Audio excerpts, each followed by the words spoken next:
Hey guys, how's it going? I just wanted to talk to you about our new channel, and we're bringing and putting together a really cool series for those that are relatively new to trail running and beginners to give you a sense of direction right from the start. So just like a good GPS watch, you're going to be right on track. If you're like me in any way, when you decide to do something, you just want to have all the answers, okay? So we're going to give those to you in the areas that are most relevant to trail running so that right from the beginning, you're on track. I'm Vlad. I'm a professional trail runner who's been helping the trail runners achieve great results for over 15 years.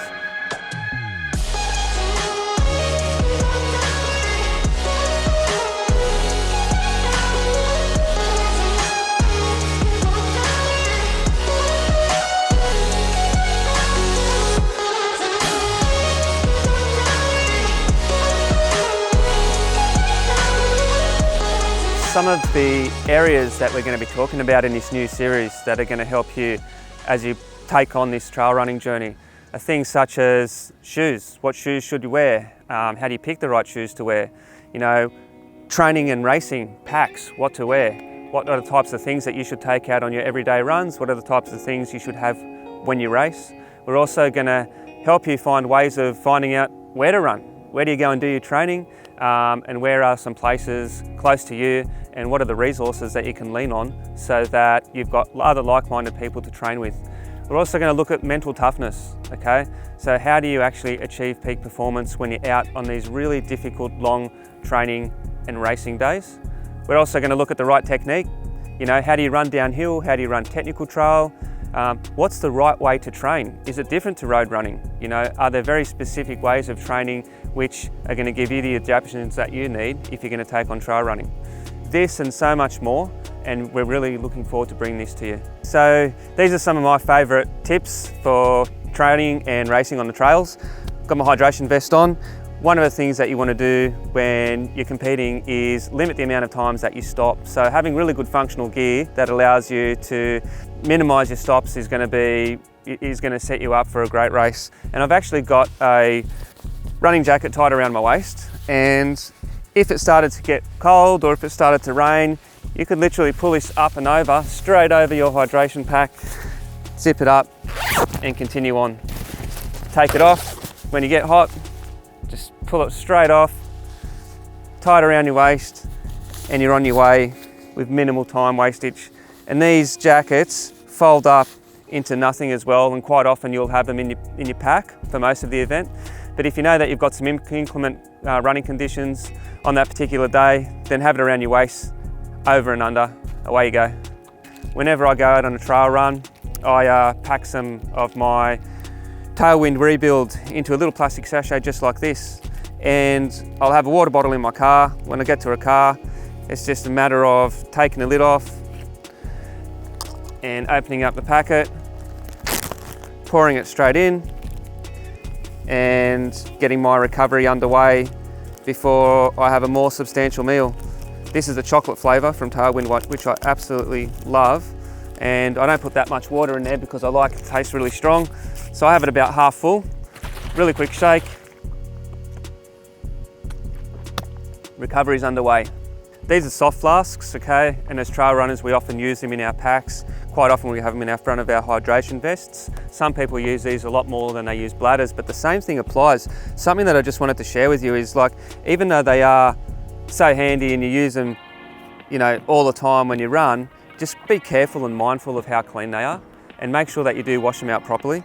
Here's one I've got here. I've got a new one and a slightly older one, and I actually disinfect mine after every few runs because having the electrolyte drinks in some of them, and you know, can often lead to the bacteria setting in. So I just wanted to show this to you today. This has got a really cool, clean nozzle, and the bottle's actually really nice and clean as well. Whereas this one here doesn't look too bad, but if you look straight down into the end of it, you're going to see that it's starting to get some little mold in there. But the worst thing is, have a look at underneath, and you might not be aware of that, but if you actually take off the plastic capping, you can actually see the bacterial growth in there, and that could actually lead to you getting really sick. So make sure you look after your bottles well. Use an antibacterial solution to help wash them, and that'll just ensure that you don't get sick out on your training runs. Hey guys, this is for our next tip. Okay, I've got my Salomon Bonatti waterproof trail running jacket here. Now, it's got a pocket in the front, and a really clever thing about these jackets is the fact that you can fold them into themselves so that you can have it nice and compact in your trail running pack. It actually folds into almost nothing. So in just a couple of minutes, you can take it off and you can zip it up. See how cool that is? And you can tuck that away and it's going to take up no room whatsoever. And you'd be surprised at how many people aren't even aware that, you know, most of the trail running jackets can actually fold up into something that small and save you a lot of space. Okay, so it's just a nice little cool tip, something that you might not have been aware of. These are my Salomon trail running shoes, and I've got a lot of shoes like a lot of runners do have in their shoe cupboard. And sometimes you might have similar models and you can't really tell how old they are, which is really important because at different ages, shoes have different rebound rates, they have different amount of grip on them, and it's important to have you know, shoes on rotation so that you're not running your shoes into the ground before you go and get your next pair. So I actually write on my shoes the month when I started first wearing them. So I've got a really easy record of knowing how old my shoes are, and then I know when they're no good for running anymore. And if you don't write them on the outside somewhere that's easy to do that, just write it on the sole in a permanent marker. That's going to save you a lot of time, but also just make sure that you're wearing the shoes that have got the right amount of life in them for you. For this next tip, I just want to show you something that is going to help you with your recovery. And I'm going to get naked.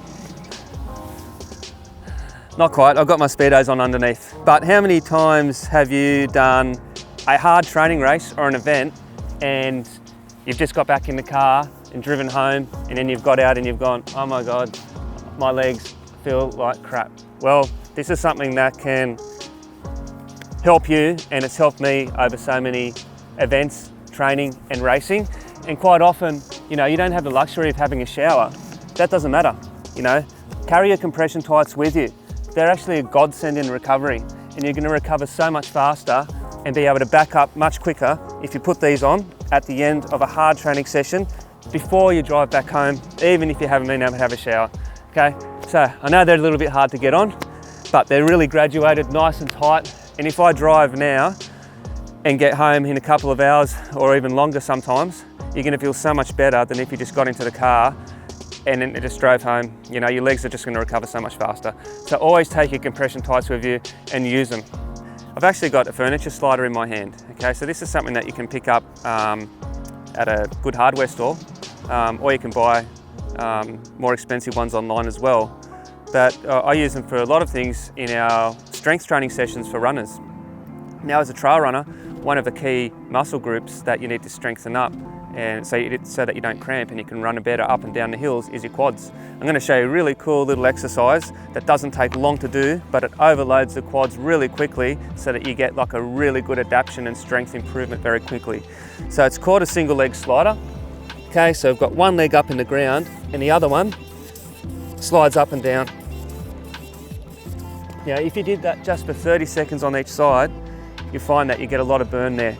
But I usually do 10 seconds on each side, then without stopping, I quickly flick it over to the other side, do another 10, then without needing to even have a break, I go back to another 10, and then I keep repeating that for as long as I want, and very quickly I've overloaded those quads and I've got a really good strength adaptation. So these sliders are really good value, and you can do a lot more with them than that. I'm actually going to show you a running drill, and it's called an A-skip march drill. Now, what we're trying to do is lift our leg up high and snap it down underneath your hips, okay? The other important thing that we're trying to do is to land on about the ball of your foot, okay? So not only are you landing under your hips, but you're scraping the ground like a horse underneath the hips. And then you obviously do the other side, and you keep your arms on in sync as if you are running. Now, it actually looks like this when it's done correctly and to its full benefit. You add in a little hop, and you flick down, getting that scraping motion every time you hit the ground and make contact with the ground, okay? So that's going to do a couple of really cool things for you as a trail runner. It's just going to help develop the ability for your legs to move in a slightly extended range than they normally would. Okay, it's going to give you a lot of coordination and control, but what we're trying to do is to make you more conscious of where your foot is actually landing on the ground, so that when you are running, rather than landing right out in front of your body, okay, leaning backwards, jarring your back, and putting a lot of impact and stopping yourself from being able to go forward, you're taking shorter steps and you're landing more underneath your hips so that you get that forward momentum. And it's just an excellent drill to help you learn how to hold good running form for longer.